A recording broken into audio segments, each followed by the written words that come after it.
Hello students, welcome back to another lecture. इस lecture में हम एंट्रोपी स्टार्ट करने वाले हैं। तो एंट्रोपी को हम डिनोट करते हैं बाय द सिंबल एस। और एंट्रोपी के लिए दो चीज़ें आपने ध्यान रखनी है। एंट्रोपी मेजर करती है किसी भी सिस्टम का डिसऑर्डरनेस, कि सिस्टम में कितना डिसऑर्डर है, या फिर आप कह सकते हो कि सिस्टम में कितनी रैंडमनेस है। ठीक है, तो एंट्रोपी मेजर करती है डिसऑर्डर ऑफ द सिस्टम या फिर रैंडमनेस ऑफ द सिस्टम। अब इसी चीज़ को समझाने के लिए यहाँ पर 3 फिगर्स हमने बनाई है। ये सॉलिड है कि सॉलिड में जो पार्टिकल्स होते हैं उनका अरेंजमेंट कैसा है। लोअर क्लासेस में भी आपने पढ़ रखा होगा कि सॉलिड में जो पार्टिकल्स होते हैं, एटम्स होते हैं, वो आपस में काफ़ी क्लोजली पैक्ड होते हैं इस तरह से, और लिक्विड में थोड़ा सा गैप होता है। ठीक है, और गैस में बहुत ज़्यादा ही वो दूर दूर होते हैं। तो तीनों सिस्टम्स में से, अच्छा सिंपल सा क्वेश्चन पूछूंगी आपसे कि तीनों सिस्टम में से, तीनों फॉर्म्स में से किस में सबसे ज़्यादा आपको ऑर्डरनेस दिखाई दे रही है? कौन से सिस्टम में सबसे ज़्यादा आपको ऑर्डर्ड लग रहा है? कौन सा सिस्टम? तो आप कहोगे कि जो ये सॉलिड वाला है ना, वो हमें ज़्यादा ऑर्डर्ड लग रहा है। देखने पे ही पता चल रहा है कि यहाँ पर ऑर्डर में लग रहे हैं पार्टिकल। और सबसे ज़्यादा डिसऑर्डर सिस्टम कौन सा लग रहा है बताओ? गैशियस सिस्टम लग रहा है ना। यहाँ पर कोई भी ऑर्डर नहीं है पार्टिकल्स का, कोई इधर है कोई उधर है। ठीक है, तो यहाँ से क्या समझ आता है कि जो गैस है वो सबसे ज़्यादा डिसऑर्डर्ड है। ठीक है, मानते हो ना कि जो गैस में पार्टिकल्स है उनमें डिसऑर्डर सबसे ज़्यादा है और सबसे कम डिसऑर्डर, क्योंकि इन टर्म्स ऑफ अब हम डिसऑर्डर पढ़ेंगे, बिकॉज एंट्रोपी जो होती है वो मेजर होती है डिसऑर्डर का, कि सिस्टम में कितना डिसऑर्डर है। तो जो गैशियस सिस्टम है उसमें डिसऑर्डर सबसे ज़्यादा है। ठीक है, तो इसमें क्या है? मैक्सिमम डिसऑर्डर है, या फिर कह सकते हो कि इसमें जो रैंडमनेस है वो सबसे ज़्यादा है। वेयर एज जो सॉलिड है वो सबसे ज़्यादा ऑर्डर में है, या फिर कह सकते हो कि जो डिसऑर्डर है वो सबसे कम है। ठीक है, तो डिसऑर्डर इसमें सबसे कम होगा, सबसे मिनिमम होगा। और इसका जो हमने रैंडमनेस देखनी है, तो इसकी जो रैंडमनेस होगी वो दोनों के इन बिटवीन होगी, इंटरमीडिएट इसमें डिसऑर्डर होगा। ठीक है, तो यहाँ पर क्या हम कह सकते हैं, जिस सिस्टम में डिसऑर्डर मैक्सिमम है उस सिस्टम की एंट्रोपी भी मैक्सिमम होगी। यस, कह सकते हैं, क्योंकि जो डिसऑर्डर बताता है कि कितनी एंट्रोपी है। एंट्रोपी मेजर ही उस चीज़ को करती है, उसी चीज़ का मेजरमेंट लेती है कि सिस्टम में कितना डिसऑर्डर है। तो यहाँ पर गैशियस सिस्टम में, बिकॉज इसमें पार्टिकल्स दूर दूर है, रैंडम है, तो इसमें रैंडमनेस ज़्यादा है, या कह सकते हैं डिसऑर्डर ज़्यादा है, जिसकी वजह से यहाँ पर जो एंट्रोपी है वो सबसे ज़्यादा है।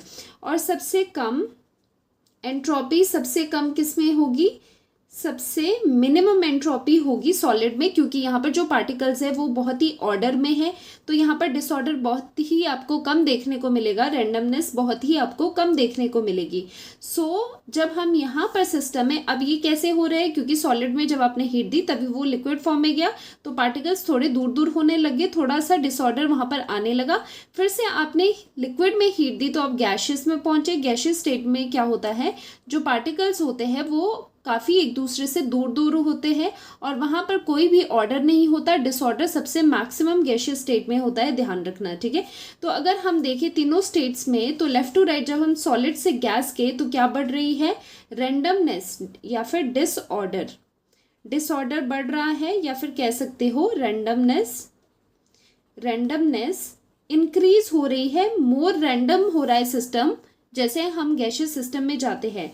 जिसकी वजह से क्या हो जाएगा? जिसकी वजह से एंट्रोपी भी लेफ्ट टू राइट इंक्रीज हो रही है। मतलब सबसे ज़्यादा एंट्रोपी गैशियस सिस्टम की होती है, फिर सबसे मिनिमम सॉलिड सिस्टम की होती है, सॉलिड स्टेट में पार्टिकल्स की होती है। ठीक है, अब देखो, अब यहाँ से क्या हम ये कंक्लूजन लिख सकते हैं डायरेक्टली, सो दैट हमें इजी हो जाए क्वेश्चंस भी करना।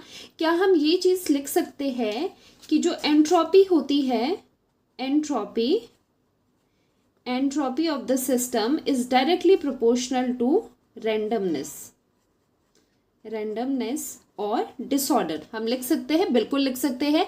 और एंट्रोपी में आपने डायरेक्टली, पहले एंट्रोपी अगर कहे तो डायरेक्टली आपके माइंड में ये चीज़ आनी चाहिए कि entropy is directly proportional to randomness of the system और डिसऑर्डर ऑफ द सिस्टम। ठीक है, बस इतना आपने ध्यान रखना है, बाकी बिल्कुल ये कंसेप्ट क्लियर हो जाएगा। ठीक है, ये तो रही थ्योरेटिकल बातें, थ्योरी वाइज हमने पढ़ लिया। अब मैथमेटिकली भी हम इसे रिप्रेजेंट करेंगे एंट्रोपी को।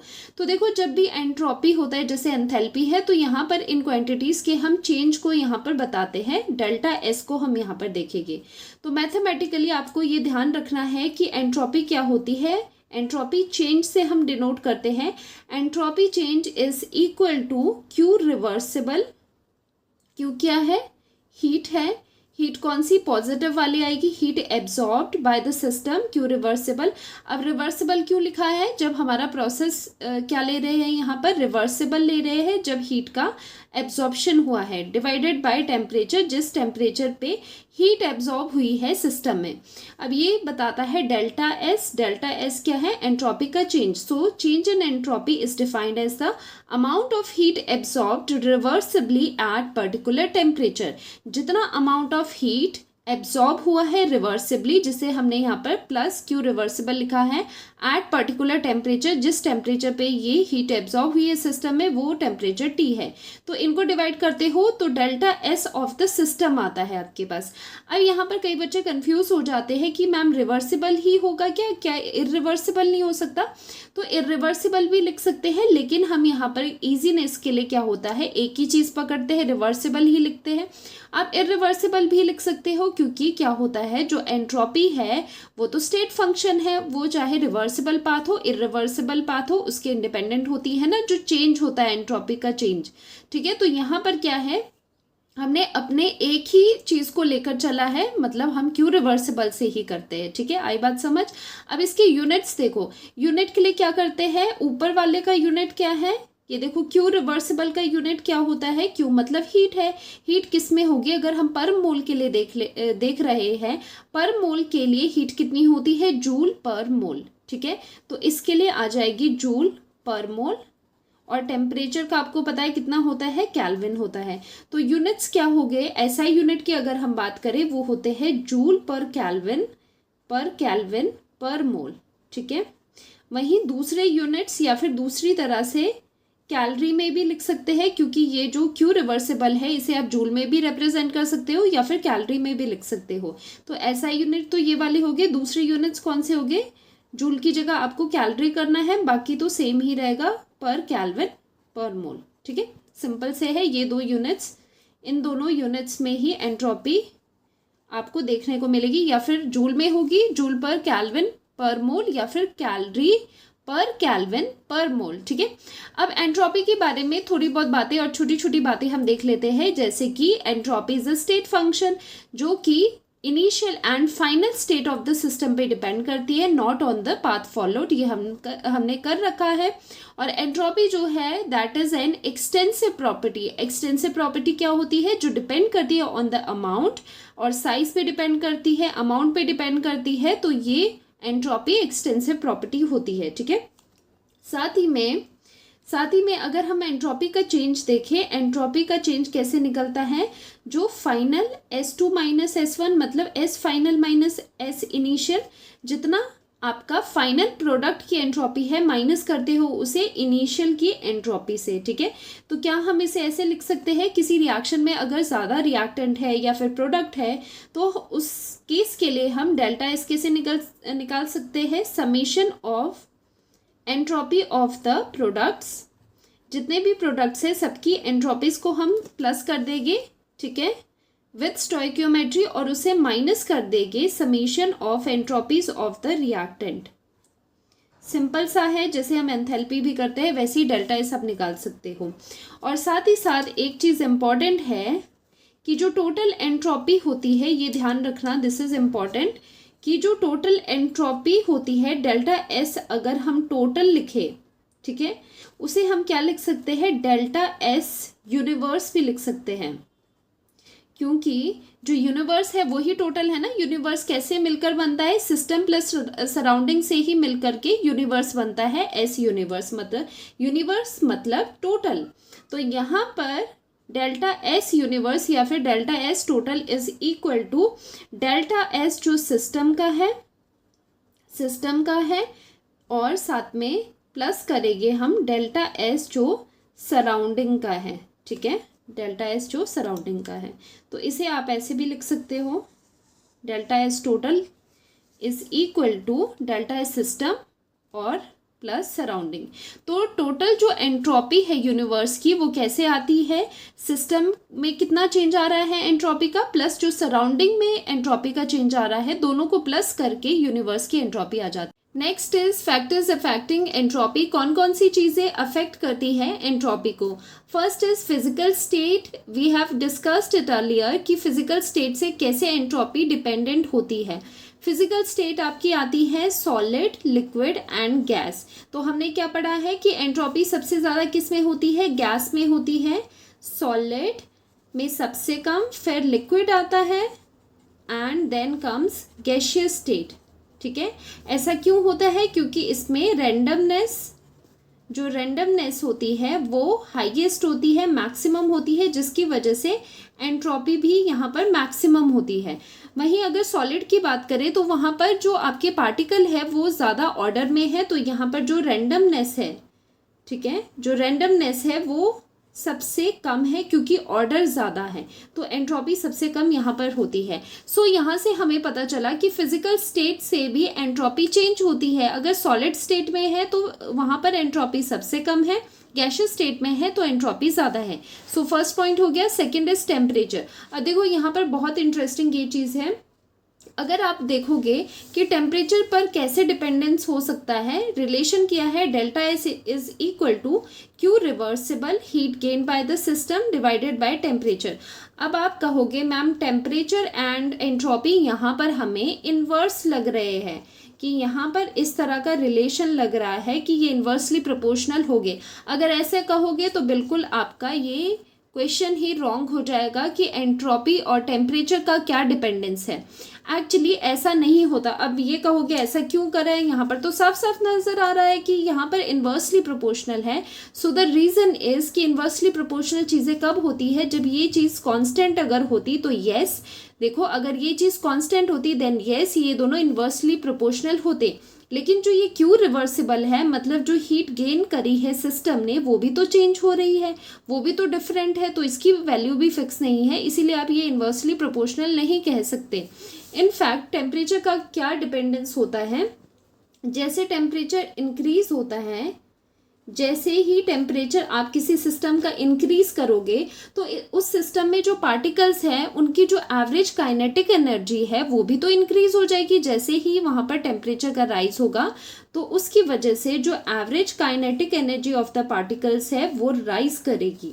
एवरेज काइनेटिक एनर्जी राइज करेगी तो जो पार्टिकल है, अब वो पार्टिकल एक जगह तो नहीं बैठेगी क्योंकि उनको एक्स्ट्रा काइनेटिक एनर्जी मिल गई है, उनकी काइनेटिक एनर्जी इंक्रीज हो गई है, तो वो यहाँ वहाँ भागना शुरू कर देंगे। वो क्या करेंगे, वो रैंडमनेस करेंगे, बहुत ज़्यादा वो डिसऑर्डर करेंगे, सिस्टम को डिसऑर्डर करेंगे, रैंडमनेस वहाँ पर आएगी, तो उस वजह से क्या हो जाएगा, एंट्रोपी इंक्रीज करेगी। टेम्परेचर राइज होने से एवरेज काइनेटिक एनर्जी इंक्रीजेस, उसकी वजह से जो डिसऑर्डर होगा या फिर रैंडमनेस भी कह सकते हो, डिसऑर्डरनेस आएगी सिस्टम में। This leads to increase in entropy, तो उसकी वजह से एंट्रोपी इंक्रीजेस। तो हमेशा ध्यान रखना है कि टेम्परेचर राइज करने से एंट्रोपी इंक्रीजेस, ठीक है। लेकिन अगर यहाँ पर जो क्यू रिवर्सिबल है वो फिक्स कर दे तो आप कह सकते हो कि जो टेम्परेचर इन्वर्सली प्रोपोर्शनल टू क्या है, एंट्रोपी का चेंज है। अब कहोगे कि यहाँ पर टेम्परेचर राइज करने से ये डिफरेंस कैसे नीचे आ रहा है, तो यहाँ पर क्या है कि ये जो हीट गेन है वो लो टेम्परेचर पे अगर होता है तो एंट्रोपी का डिफरेंस ज़्यादा है। लेकिन यहाँ पर क्या है, एंट्रोपी की डिफरेंस की हम बात कर रहे हैं, यहाँ पर सिर्फ हम एंट्रोपी की बात कर रहे हैं, ठीक है। तो ये ध्यान रखना कि टेम्परेचर राइज करने से एंट्रोपी इंक्रीज होती है किसी सिस्टम की। Next is pressure. प्रेशर का कैसे करोगे, प्रेशर देखो यहाँ पर हम समझ लेते हैं। प्रेशर के लिए हम एक आइडल गैस लेते हैं, ओके, आइडल गैस जरा ले लेते हैं। यहाँ पर हमने पिस्टन लगाया है और इसमें क्या है, इसमें आपकी आइडल गैस है, ठीक है, इस तरह से गैस भरी पड़ी है। अब इसके ऊपर यहाँ से हमने एक्सटर्नल प्रेशर लगाया। आफ्टर प्रेशर अप्लाई करने से क्या हो जाएगा, पिस्टन नीचे आ जाएगा, ठीक है, पिस्टन नीचे आ जाएगा। गैस इस तरह से है, पिस्टन यहाँ पर नीचे आ जाएगा, गैस कंप्रेस हो जाएगी बिकॉज आपने यहाँ पर अप्लाई करा है पी प्रेशर। तो ये कंप्रेस होने की वजह से क्या आएगा, ये एक ऑर्डर में आ जाएगी गैस, तो वहाँ पर क्या होगी, जो रैंडमनेस है, बिल्कुल ऑर्डर बहुत ही 100% नहीं आएगा, बट क्या कह सकते हो आप कि प्रेशर अप्लाई करने की वजह से गैस कंप्रेस होगी और वहाँ पर क्या होगी, रैंडमनेस डिक्रीज हो जाएगी। अब यहाँ पर क्या था, यहाँ डिसऑर्डर था, ठीक है, यहाँ पर क्या था, डिसऑर्डर था, क्योंकि यहाँ पर गैस क्या है, गैस के जो एटम्स है वो या मॉलिक्यूल्स है वो क्या है, एक दूसरे से दूर दूर है, ठीक है, एक दूसरे से दूर दूर है, रैंडमनेस है, डिसऑर्डर यहाँ पर है। जैसे ही आप प्रेशर अप्लाई करते हो, प्रेशर अप्लाई करने की वजह से क्या हो जाता है, जो ये पार्टिकल्स है इनमें क्या हो जाता है, ऑर्डर, मोर ऑर्डर आ जाता है, ठीक है। तो यहाँ पर ऑर्डर आ रहा है, यहाँ पर डिसऑर्डर है। और जो एंट्रोपी है, एंट्रोपी बहुत ही क्या है, बहुत ही रैंडमनेस को पसंद करने वाली है। एंट्रोपी का एक प्रॉपर्टी क्या है, क्या इसकी खासियत है कि वो डिसऑर्डर पसंद करती है, ठीक है, जो ऑर्डर है उसको नहीं मानती, इसको डिसऑर्डर ही चाहिए, बहुत ही शैतान है ये एंट्रोपी, ठीक है। इसे क्या चाहिए, इसे डिसऑर्डर चाहिए, रैंडमनेस चाहिए, तो ये स्टेबल नहीं है, इसे ऑर्डर नहीं पसंद, इसे डिसऑर्डर पसंद है, और क्या पसंद है, रैंडमनेस पसंद है, ठीक है। सबसे शरारती हमारे पास क्या है, एंट्रोपी है, क्योंकि इसे डिसऑर्डर बहुत पसंद है। तो यहाँ पर डिसऑर्डर आ रहा है, तो यहाँ पर एंट्रोपी अच्छी खासी इंक्रीज थी, लेकिन प्रेशर अप्लाई करने की वजह से ये चीज़ें क्या है, ऑर्डर में जा रही है, रैंडमनेस कम हो रही है, जिसकी वजह से जो एंट्रोपी है वो यहाँ पर डिक्रीज कर रही है। तो प्रेशर अप्लाई करने से तो यहाँ पर क्या कंक्लूजन निकला कि delta S is inversely proportional to pressure. Pressure increase करने से जो एंट्रोपी है वो डिक्रीज होती है, कैसे हो रही है वो भी आपको समझा दिया है।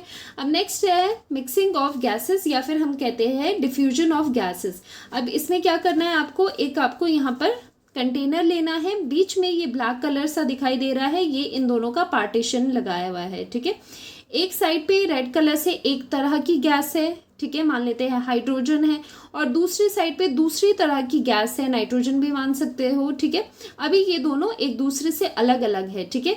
अभी इस तरह से आप देख सकते हो दोनों अलग अलग है, तो ये ऑर्डर में है ना यहाँ पर, तो यहाँ पर क्या है, ये ऑर्डर्ड है कि एक तरह की एक साइड है, दूसरी तरह की दूसरी साइड है। अब यहाँ पर आप मान लो कि अगर ये बॉल्स ही होती, ठीक है, कुछ पार्टिकल्स होते, अगर आप यहाँ पर हाथ डालोगे, यहाँ से आपको रेड कलर का ही बाहर निकलेगा ना बॉल, और यहाँ पर डालोगे तो ग्रीन कलर का ही बाहर निकलेगा, मतलब ये एक दूसरे से बिल्कुल सेपरेट आउट है, एंड प्लस ये एक ऑर्डर में है कि ग्रीन कलर का एक साइड है, रेड कलर की गैसेस एक साइड है।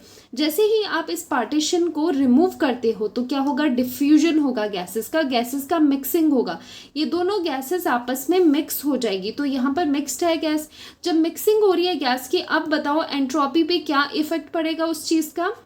ऑब्वियस सी बात है, यहाँ पर ऑर्डर में थी गैसेस अपनी तरह का एक साइड, ये एक साइड, जैसे ही पार्टीशन आपने रिमूव किया तो ये एक दूसरे से गैस मिक्स होगी, तो वहाँ पर टकराएगी भी, और साथ में क्या होगा, यहाँ पर रैंडमनेस हो जाएगी इनमें। अब ये फ्री है, अभी तो इतने ही स्पेस में थी, थोड़ा बहुत फिर भी ऑर्डर था, दूसरे के साथ मिक्स करके बिल्कुल ही मिक्स हो जाएगी। अब आपको मैं कहूँ यहाँ से ग्रीन बॉल निकालो तो मुश्किल हो जाएगा ना, क्योंकि ये बिल्कुल ही रैंडमनेस में आ गई है, बिल्कुल ही ऑर्डर नहीं है, डिसऑर्डर है यहाँ पर। तो यहाँ पर क्या होता है, after mixing of gases randomness increases, क्या हो जाता है, या फिर कहेंगे डिसऑर्डर ज़्यादा हो जाता है, जिसकी वजह से जो एंट्रोपी है, एंट्रोपी क्या पसंद करती है, डिसऑर्डर को पसंद करती है, क्योंकि ये कैसी है, ये बहुत शरारती है, ये पसंद करती है डिसऑर्डर को। डिसऑर्डर हो रहा है तो इसको बहुत अच्छा लगता है एंट्रोपी को, तो एंट्रोपी हो जाती है increase. So on mixing of gases क्या होता है, एंट्रोपी इंक्रीजेस, ठीक है। दो अलग तरह की गैसेस है, उनको हमने मिक्स किया है, या फिर इस तरह से भी पूछ सकते हैं कि डिफ्यूजन ऑफ गैसेस, डिफ्यूजन क्या होता है, हाई प्रेशर से लो प्रेशर में आने को वैसे कहते हैं मिक्स होना गैसेस का।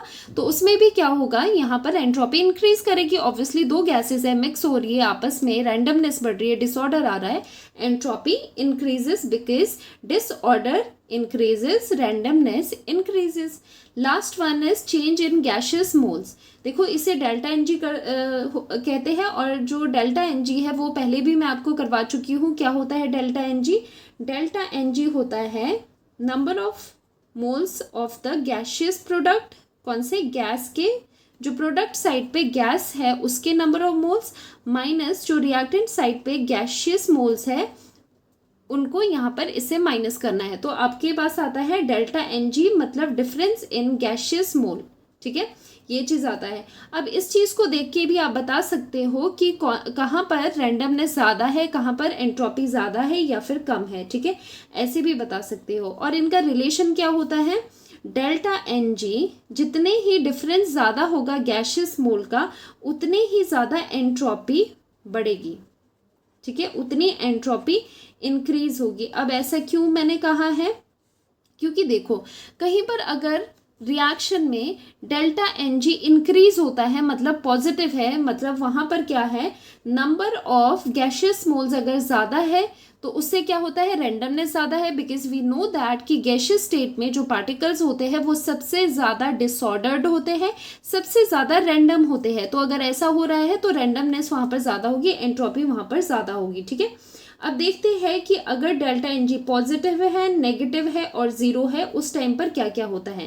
पहले हम यहाँ पर देखेंगे, अगर if delta n g is positive, क्या है, अगर पॉजिटिव है, रिएक्शन हम इसकी लेंगे पॉजिटिव, इस केस में होगा, देखो आप, twice of NH3 gaseous ammonia gives to N2 gas plus यहाँ पर आ जाएगा H2 गैस और यहाँ पर 3 से मल्टीप्लाई करते हैं।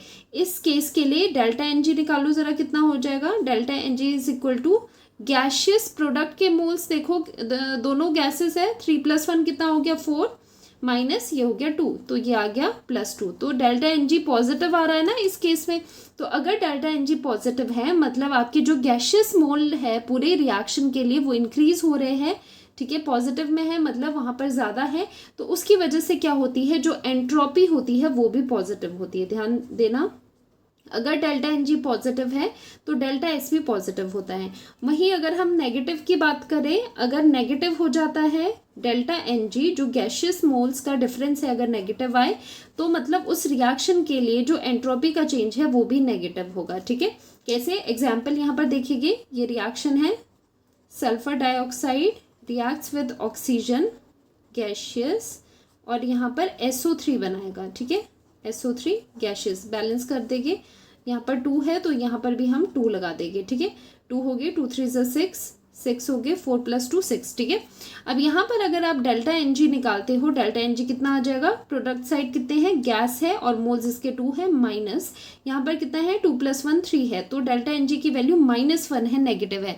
तो इस रिएक्शन के लिए हम कह सकते हैं, इस रिएक्शन के लिए जो डेल्टा एस एंट्रोपी चेंज है वो नेगेटिव होगा। तो आप देख पा रहे हो ना यहाँ पर कि कैसे डेल्टा एन जी की वैल्यू निकाल के हमें उसका एंट्रोपी का साइन पता चल गया कि एंट्रोपी इंक्रीज कर रही है या डिक्रीज कर रही है। पॉजिटिव है तो इंक्रीज करेगी, नेगेटिव है तो डिक्रीज करेगी। अब लास्ट केस आता है important, what if delta n g value is 0। क्या आप ये कहोगे कि डेल्टा एस फिर 0 हो जाएगा? बिल्कुल भी नहीं। क्यों ऐसा होता है? Delta is not equal to 0। देखो मैंने क्या लिखा है, very important, delta S is not equal to 0। तो यहाँ पर ऐसा नहीं है कि अगर गैशियस मोल 0 है तो वहाँ पर जो एंट्रोपी चेंज है वो 0 हो जाएगा, ऐसा नहीं है। क्यों? देखो गैस के मोल्स ही 0 हुए हैं ना, मतलब कि कोई भी गैशियस स्टेट में नहीं है तो रिएक्शन तो होगी। जैसे मान लो कोई सॉलिड कन्वर्ट हो रहा है लिक्विड में, ठीक है, तो यहाँ पर अगर डेल्टा एन जी मैं निकालूँ इसका, डेल्टा एन जी तो डायरेक्टली 0 आएगा, बिकॉज प्रोडक्ट और रिएक्टेंट में कहीं पर भी गैशियस पार्टिसिपेंट नहीं है, ना ही प्रोडक्ट है ना ही रिएक्टेंट है, तो इसमें तो 0 - 0 0 हो जाएगा। तो क्या ऐसे हम कह सकते हैं कि इस प्रोसेस के लिए एंट्रोपी चेंज 0 है? नहीं कह सकते ना, इस प्रोसेस के लिए कोई पर्टिकुलर एंट्रोपी होगी। तो ये ध्यान रखना कि अगर डेल्टा एन जी 0 है तो डेल्टा एस 0 नहीं होता है, ऐसा ज़रूरी नहीं कि वो 0 होगा, ठीक है। कुछ होगी वहाँ पर एंट्रोपी होगी इस रिएक्शन के लिए, लेकिन डेल्टा एन जी वहाँ पर 0 है क्योंकि वहाँ पर गैस का कोई भी पार्टिसिपेंट नहीं है। अब यहाँ पर हम एंट्रोपी के फॉर्मूलाज करेंगे जो कि न्यूमेरिकल में काफ़ी यूज़ होने वाले हैं। फर्स्ट है कि अगर आपका प्रोसेस इरिवर्सिबल और एडियाबैटिक है तो कौन से फॉर्मूले आपको यूज़ करने हैं? Delta S is equal to, देखो आपकी एनसीईआरटी में ना इसका डेरिवेशन नहीं है, इवन फॉर्मूलाज भी गिवन नहीं है, बट हम डेरिवेशन यहाँ पर स्किप कर रहे हैं, सिर्फ हम यहाँ पर फॉर्मूलाज देखेंगे, ठीक है। तो फॉर्मूलाज ही आपको यूज़ होने हैं आगे।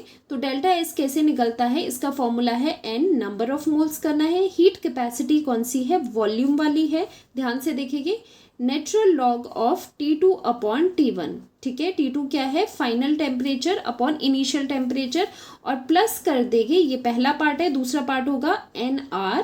ठीक है, फिर से नेचुरल लॉग वाली चीज, और यहाँ पर ध्यान देना, अगर यहाँ पर CV heat capacity at constant volume है तो पीछे वाले पोर्शन में यहाँ पर तो टेम्परेचर ही होगा, पिछले वाले पोर्शन में आप वॉल्यूम V2 अपॉन V1 करोगे। ठीक है, और आगे क्या होगा, NCV और पीछे NR, और ये वाली टर्म तो LN वाली है, दोनों में ऐसे करना है। ठीक है, यही फॉर्मूला प्रेशर के लिए भी लिख सकते हो, because we know that pressure is inversely proportional to volume.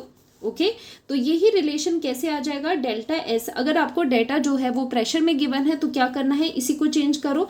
देखो CV की जगह अब आप CP लिखोगे। ठीक है, ध्यान देना है आपको, CP अगर प्रेशर में डाटा गिवन है तो CP लिखोगे। टेम्परेचर सेम रहेगा T2 अपॉन T1, जो बदलेगा वो क्या होगा, पिछले वाली चीज बदलेगी। पिछली वाली चीज यहाँ पर कैसे बदलती है, पिछली वाली चीज़ यहाँ पर ऐसे बदलती है कि pressure is inversely proportional to volume है, जिसकी वजह से क्या हो जाता है, जिसकी वजह से वॉल्यूम की जगह आप क्या कर सकते हो, प्रेशर को डाल सकते हो, प्लस NR आ जाएगा और साथ में LN। यहाँ पर अब इनवर्सली है तो जहाँ पर 2 था वहाँ पर P1 आ जाएगा और नीचे 1 की जगह P2 आ जाएगा। ठीक है, सिंपल सा है। तो आपको देखना है कि क्वेश्चन में आपको वॉल्यूम गिवन है, initial and final volumes given है, या फिर initial and final pressures given है। अगर आपको वॉल्यूम गिवन है V1 V2 और टेम्परेचर गिवन है, देखो टेम्परेचर तो दोनों ही फॉर्मूलाज में सेम है, फर्क कहाँ पर है, अगर हम CV यूज़ करते हैं तो हम यहाँ पर वॉल्यूम यूज़ करेंगे, अगर हम CP यूज़ कर रहे हैं, मतलब अगर प्रेशर है तो यहाँ पर CP यूज़ करेंगे। ठीक है, प्रेशर के साथ यहाँ पर P है, और प्रेशर में 1/2 करना है, वॉल्यूम में 2/1 करना है। ये दोनों आपके मेन फॉर्मूलाज हैं। अब जो केसेस है उसको अलग से लर्न करने की ज़रूरत नहीं है, यहीं से हम बाकी जो प्रोसेसेस है उसके लिए फॉर्मूलाज बनाएंगे। अगर आपको पूछ लिया जाए कि आइसोथर्मल प्रोसेस है, उसके लिए क्या करोगे, आइसोथर्मल के लिए we know that temperature remains constant, मतलब जो आपका इनिशियल टेम्परेचर था वो फाइनल के इक्वल है, T1 इक्वल्स टू T2 आ जाता है। अब ये इक्वेशन मान लेते हैं फर्स्ट और इसे मानते हैं सेकेंड, एंड इसे हम पुट करेंगे, इस चीज़ को हम पुट करेंगे in first and second equations.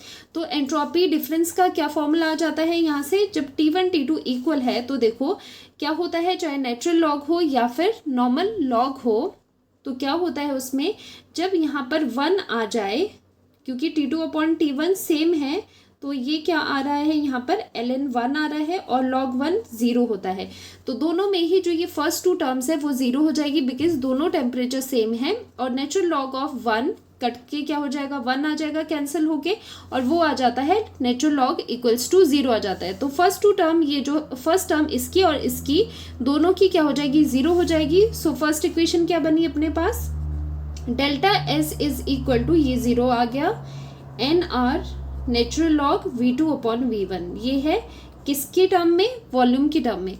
दूसरा क्या आ जाएगा, delta S is equal to NR natural log P1 upon P2। ठीक है, तो ये दोनों रिलेशंस कब है, ये दोनों रिलेशंस है जब आप आइसोथर्मल कंडीशंस के साथ डील कर रहे हो, उस टाइम पे एंट्रोपी के लिए आप ये वाला फॉर्मूला लगाओगे।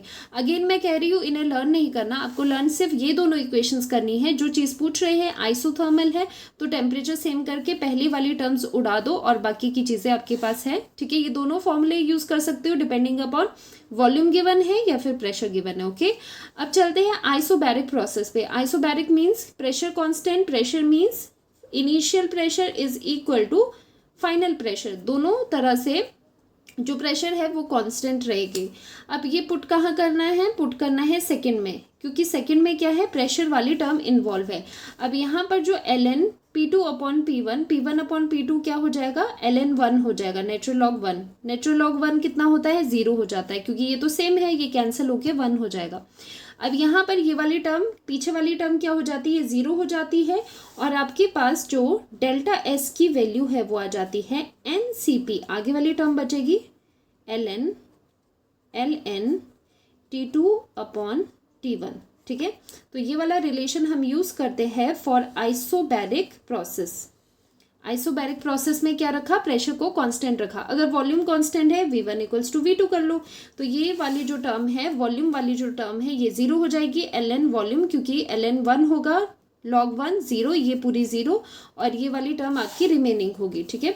तो इसमें क्या हो जाएगा, ये पुट करेंगे हम, पुट इन फर्स्ट इक्वेशन, तो डेल्टा एस की वैल्यू आराम से आ जाएगी NCV ln T2 upon T1। वैसे ही शॉर्टकट से भी देख सकते हो, वॉल्यूम अगर कांस्टेंट है तो CV वाला फॉर्मूला यूज़ करना है, CV वाला पार्ट यूज़ करना है, और अगर प्रेशर कांस्टेंट है तो CP वाला पार्ट यूज़ करना है, T2 अपॉन T1। तो दोनों ही केसेस में सेम है। बाकी आप डायरेक्टली भी कर सकते हो, ज़्यादा इसमें लर्न करने की कोई ज़रूरत नहीं है। फर्स्ट 2 इक्वेशंस लर्न करो और बाकी ये चीज़ें निकल करके आ जाएगी अकॉर्डिंग। नेक्स्ट है for reversible adiabatic process. Adiabatic process क्या होता है, जिसमें हीट का ट्रांसफर बिल्कुल ही रिस्ट्रिक्टेड होता है, कुछ नहीं होता है हीट का ट्रांसफर। Q इक्वल्स टू 0 है, सिंस यहाँ पर रिवर्सिबल लिखा है तो हम इसे Q रिवर्सिबल इक्वल्स टू 0 लिख सकते हैं। एंड वी नो दैट कि एंट्रोपी का फॉर्मूला है delta S is equal to Q reversible upon temperature. अब यहाँ पर पुट कर दो तो ये डेल्टा एस की वैल्यू तो यहाँ पर 0 आ गई, 0 आ गई, तो इसका मतलब डेल्टा एस क्या होता है, S2 माइनस S1, या फिर आप S final minus S initial भी कर सकते हो, equals to 0। This shows us कि S1 is equal to S2 आ रहा है, मतलब S initial equals to S final आ रहा है। तो यहाँ से आप क्या देख सकते हो, जब रिवर्सिबल एडियाबैटिक प्रोसेस में क्या होता है, जो एंट्रोपी चेंज होता है वो 0 होता है, डेल्टा एस सिस्टम यहाँ पर 0 होता है। तो यहाँ से हम देख सकते हैं, यहाँ से हम क्या कह सकते हैं कि रिवर्सिबल, यहाँ से हम लिख सकते हैं रिवर्सिबल एडियाबैटिक जो प्रोसेसेस होते हैं दे आर आइसोएंट्रोपिक। आइसोएंट्रोपिक क्यों कहा है मैंने, बताओ।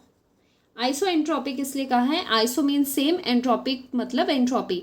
तो इसमें क्या होता है, जो एंट्रोपी होती है वो कांस्टेंट होती है, सेम होती है, इनिशियल और फाइनल दोनों एंट्रोपी सेम आ रही है, या फिर आप कह सकते हो कि डेल्टा एस इक्वल्स टू 0 आता है। वैसे भी जो रिवर्सिबल प्रोसेसेस होते हैं ना, उसमें जो एंट्रोपी चेंज होता है वो 0 होता है। तो ये चीज़ आपको ध्यान रखनी है, जो ये डेल्टा एस सिस्टम है वो 0 आ जाता है फॉर रिवर्सिबल प्रोसेस या फिर रिवर्सिबल एडियाबैटिक प्रोसेस। देखो, रिवर्सिबल प्रोसेस के लिए जो एंट्रोपी चेंज होगा वो 0 होता है, ये आपको ध्यान रखना है, ठीक है। अब देखो कुछ एक इम्पॉर्टेंट पॉइंट्स हम यहाँ पर करेंगे जो कि आपसे पूछ सकते हैं। जैसे रबर बैंड है, जब उसे आप स्ट्रेच करते हो उसमें एंट्रोपी इंक्रीज होगी या डिक्रीज होगी। अब देखो, जब आप रबर बैंड को स्ट्रेच करते हो तो उसमें जो मॉलिक्यूल्स प्रेजेंट है ना, वो अरेंज हो जाते हैं एक ही इस तरह से ऑर्डर में अरेंज हो जाते हैं, ठीक है। मतलब वो एक ऑर्डर्ड फॉर्म में आ जाते हैं मॉलिक्यूल्स जब हम रबर बैंड को स्ट्रेच करते हैं। तो अगर ऑर्डर आ रहा है तो यहाँ पर क्या अटेन कर रहा है, ऑर्डर कर रहा है, लेकिन एंट्रोपी को तो पसंद है क्या, डिसऑर्डर। एंट्रोपी को पसंद है डिसऑर्डर, रैंडमनेस, ठीक है। बहुत ही खराब होती है, शैतान है ये एंट्रोपी। तो इसे क्या पसंद है कि डिसऑर्डर हो, ऑर्डर तो इसे पसंद ही नहीं है, ठीक है। तो यहाँ पर रबर बैंड अगर हम स्ट्रेच करते हैं तो उस केस में जो एंट्रोपी है, एंट्रोपी यहाँ पर डिक्रीज होती है। क्यों, क्योंकि यहाँ पर ऑर्डरनेस आ रही है और ऑर्डरनेस पसंद नहीं है उसे। अब नेक्स्ट देखते हैं बॉइलिंग ऑफ एग। अगर एग को आप बॉईल करते हो तो उसमें एंट्रोपी इंक्रीज होनी चाहिए, डिक्रीज होनी चाहिए, बताओ। तो वहाँ पर आपको लॉजिकली थोड़ा ये समझने, तभी मैंने ये एग्जाम्पल्स यहाँ पर करवाए हैं क्योंकि इन्हें आपको समझना ज़रूरी है। ये वैसे ही आप नहीं बता सकते कि हाँ इसमें ये हो रहा होगा वो हो रहा होगा, इसके पीछे प्रॉपर कंसेप्ट है। जैसे ये रबर बैंड का था, रबर बैंड में स्ट्रेच करोगे तो मॉलिक्यूल्स अलाइन हो जाते हैं एक ऑर्डर में। और वहीं पर अगर एग की बात है तो ऐसे नहीं सोचना है कि एग पहले लिक्विड होता है, बॉईल करेंगे तो सॉलिडिफाई होगा। ये सब चीज़ें आपने ऐसे नहीं सोचनी है, ठीक है। आपने कैसे सोचना है कि जो एग होता है जब उसे हम बॉईल करते हैं तो उसमें क्या होता है, प्रोटीन, बॉईल करेंगे एग तो उसमें क्या हो जाएगा, डीनेचुरेशन ऑफ प्रोटीन होता है। एग में क्या प्रेजेंट होता है, हम सभी को पता है, प्रोटीन प्रेजेंट होता है। जैसे ही आप उसे बॉईल करते हो ना तो उसमें जो लिंकेजेस है, जो बॉन्ड्स है, उनका ब्रेकेज हो जाता है, ठीक है। ये ज़्यादा बायो में आपको समझ आएगी ये चीज़ें। तो वहाँ पर डीनेचुरेशन ऑफ प्रोटीन होता है जिसकी वजह से जो आपका ऑर्डर है वो डिसऑर्डर हो जाता है। बिकॉज जब ये डीनेचुरेशन होती है ना, पहले प्रोटीन जो होता है, जो प्रोटीन है, जो आपके पास प्रोटीन है वो अनफोल्ड होता है। जैसे आप हीट करते हो इसको तो ये अनफोल्ड होता है ड्यू टू बॉन्ड ब्रेकेज, ठीक है। बॉन्ड ब्रेकेज हो रही है जिसकी वजह से ये अनफोल्ड होता है। जैसे ही ये अनफोल्ड होता है तो ये लेस ऑर्डर में आ जाता है, किस में आता है, लेस ऑर्डर में आता है। जब ये प्रोटीन अपनी पहली स्टेट में प्रेजेंट है तो ये ऑर्डर्ड स्टेट में है, ऑर्डर्ड स्टेट में है, ठीक है। क्या होता है, हेलिकल स्ट्रक्चर होता है तो वो ऑर्डर्ड है, ठीक है। तो जैसे ही आप इसको बॉईल करते हो, टेम्परेचर देते हो, बॉन्ड्स ब्रेक हो जाते हैं तो ये अनफोल्ड होना शुरू हो जाता है, और अनफोल्ड होके जब ये खुलने लगेगा तो इसका ऑर्डर भी चला जाएगा, तो ये क्या हो जाएगा, ऑर्डर्ड हो जाएगा। डिसऑर्डर होगा तो इस वजह से क्या हो जाता है, डिसऑर्डर तो पसंद है एंट्रोपी को, तो इस वजह से यहाँ पर क्या होता है, एंट्रोपी इंक्रीज होती है, ठीक है। तो बॉइलिंग ऑफ एग से क्या होती है, एंट्रोपी इंक्रीज होती है, डिसऑर्डर इंक्रीज हो रहा है because of denaturation of protein, ये पता होना चाहिए आपको। देखो इन चीज़ों को ना हम ऐसे नहीं कर सकते कि हाँ शायद लिक्विड से सॉलिड हो रहा होगा तो वहाँ पर कम हो रही होगी, आपको इसके पीछे के कंसेप्ट पता होने चाहिए, इसीलिए कि इंपॉर्टेंट पॉइंट्स करके अलग से लिखाए गए हैं यहाँ पर, ठीक है। नेक्स्ट आता है नंबर ऑफ मोल्स, वो तो आपको पता ही है, जैसे ही number of gaseous moles, not number of moles but number of gaseous moles जैसे ही इंक्रीज होते हैं तो वो क्या होता है, वो भी प्रोडक्ट साइड के, बिकॉज जो प्रोडक्ट माइनस हम रिएक्टेंट वहाँ पर देखते हैं तो उससे हो जाता है इंक्रीज होती है एंट्रोपी उससे यहाँ पर इंक्रीज होती है, बिकॉज क्या है, डेल्टा एन जी उससे पॉजिटिव आता है, डेल्टा एन जी पॉजिटिव आ रहा है क्योंकि ये प्रोडक्ट साइड पे है, प्रोडक्ट साइड के मोल्स है तो प्रोडक्ट माइनस रिएक्टेंट तो पॉजिटिव है, तो एंट्रोपी भी यहाँ पर इंक्रीज होती है। अब है रस्टिंग ऑफ आयरन, देखो रस्टिंग ऑफ आयरन जो है ना वो एक नेचुरल प्रोसेस है, नेचुरली होता है ना, खुद तो नहीं रस्ट लगा के करते। जो आयरन नेल है उसको काफ़ी टाइम तक बाहर रखोगे, एक्सपोजर होगा उसका मॉइस्चर के साथ, ऑक्सीडेशन वगैरह होगी तो उससे रस्टिंग हो जाती है, ठीक है। तो वो एक नेचुरली होने वाला प्रोसेस है। अभी नेक्स्ट लेक्चर में जब मैं आपको पढ़ाऊंगी spontaneous and non spontaneous processes, तब आपको ये बात समझ आएगी कि जो सारे नेचुरल प्रोसेसेस होते हैं वो क्या होते हैं, वो स्पॉन्टेनियस होते हैं, और उन सभी में नेचुरल प्रोसेसेस में एंट्रोपी इंक्रीज होती है। तो यहाँ पर हम लिखते हैं कि ये क्या है, one of the natural process है, तो इसमें एंट्रोपी इंक्रीज करती है, एंट्रोपी क्या करती है, इसमें इंक्रीज होती है, ठीक है। तो ये चीज़ें आपके लिए थी, ये कुछ इंपॉर्टेंट पॉइंट्स थे जो जानने आपको ज़रूरी थे। अब लास्ट टॉपिक हम इसका कर लेते हैं, entropy change during phase transformation. जब आपका फेज ट्रांसफॉर्म होता है, जैसे फ्यूजन ले लेते हैं, फ्यूजन क्या होता है, फ्यूजन मेल्टिंग को ही कहते हैं, मेल्टिंग मतलब सॉलिड से आप गए लिक्विड की तरफ। जब आप सॉलिड से लिक्विड में जा रहे हो तो यहाँ पर जो एंट्रोपीज इन्वॉल्व है उसे लिख लेते हैं, सॉलिड के लिए एंट्रोपी ऑफ सॉलिड इसके लिए, और ये है एंट्रोपी ऑफ लिक्विड, ठीक है। अगर आपने एंट्रोपी का चेंज देखना है तो कैसे लिखोगे, यहाँ पर एंट्रोपी का चेंज फॉर फ्यूजन, या तो आप ऐसे लिख लो, दोनों का माइनस कर दो, final minus initial S liquid minus entropy of solid form, ठीक है। या तो ऐसे लिख लो, या फिर कैसे लिख सकते हैं, दूसरा मेथड है delta S fusion, entropy of fusion is equal to, entropy का क्या फॉर्मूला होता था, Q अपॉन T होता था ना, Q क्या है, हीट कंटेंट है, तो इसकी जगह हम एंथैल्पी लिख सकते हैं, तो डेल्टा H फ्यूजन यहाँ पर यूज करेंगे, एंथैल्पी ऑफ फ्यूजन, और डिवाइड करेंगे टेम्परेचर से। अब टेम्परेचर कौन सा होगा, वो टेम्परेचर जिसपे ये मेल्टिंग हो रही होगी, जिसपे ये फ्यूजन हो रहा होगा, which is called melting point. तो यहाँ पर क्या है, Tm which is melting point हम यहाँ पर यूज करते हैं। तो ये दोनों फॉर्मूलाज है, दोनों यूज कर सकते हो, ये वाला भी और दूसरे वाला भी, ठीक है। तो ये क्या है, मेल्टिंग पॉइंट, डेल्टा एच क्या है, एंथैल्पी ऑफ फ्यूजन, यहाँ से आ जाता है एंट्रोपी ऑफ फ्यूजन। उसी तरह से वेपराइजेशन में भी करोगे, सिंपल है ये चीज़ें। Vaporisation means liquid to gas आप जा रहे हो, तो इसके लिए एंट्रोपी ऑफ लिक्विड है, और यहाँ पर है एंट्रोपी ऑफ गैस, ओके। तो यहाँ पर एंट्रोपी ऑफ वेपराइजेशन कैसे लिखोगे, या तो आप ऐसे कर दो, एंट्रोपी ऑफ गैस को माइनस कर दो एंट्रोपी ऑफ लिक्विड से, ठीक है। और दूसरा ये है कि वेपराइजेशन की एंट्रोपी को आप कैसे लिखोगे, delta H vaporisation, enthalpy of vaporisation divided by temperature, कौन सा, जिसपे ये वेपर बना रहा है, वेपर किस टेम्परेचर पे बनाता है, बॉइलिंग पॉइंट पे, ठीक है। तो ऐसे लिख सकते हो, सिंपल सी चीज़ है, ज़्यादा कुछ करना नहीं है यहाँ पर, जस्ट आपको यहाँ पर इनके टर्मिनोलॉजीज चेंज करनी है। Last is entropy of sublimation, sublimation में डायरेक्ट जाते हैं हम गैस पे, तो यहाँ पर क्या है, या तो आप सब्लिमेशन के लिए एंट्रोपी लिख लो, गैस की entropy, entropy of the gas minus entropy of the solid, ऐसे भी कर सकते हो। या फिर एंथैल्पी की फॉर्म में आप कैसे लिख सकते हो, delta S sublimation is equal to enthalpy of sublimation divided by temperature जिस पे सब्लिमेट हो रहा है। ठीक है, कोई पर्टिकुलर इसका पॉइंट नहीं होता, जैसे मेल्टिंग पॉइंट है, बॉइलिंग पॉइंट है, वैसा कुछ नहीं है यहाँ पर, सिर्फ नॉर्मल टेम्परेचर जिस पे ये सब्लिमेशन हो रहा होगा। ठीक है, तो ये था entropy change during the phase transformation, और यहाँ पर एंट्रोपी हमने फिलहाल कंप्लीट कर दी है। नेक्स्ट लेक्चर में मैं आपको spontaneous and non spontaneous reactions के बारे में बताऊंगी, प्रोसेसेस के बारे में बताऊंगी, और उसके बाद हम करेंगे कवर अपना सेकेंड लॉ ऑफ थर्मोडायनेमिक्स, और उसके बाद गिब्स फ्री एनर्जी। ठीक है, तो मिलते हैं नेक्स्ट लेक्चर में, बाय बाय।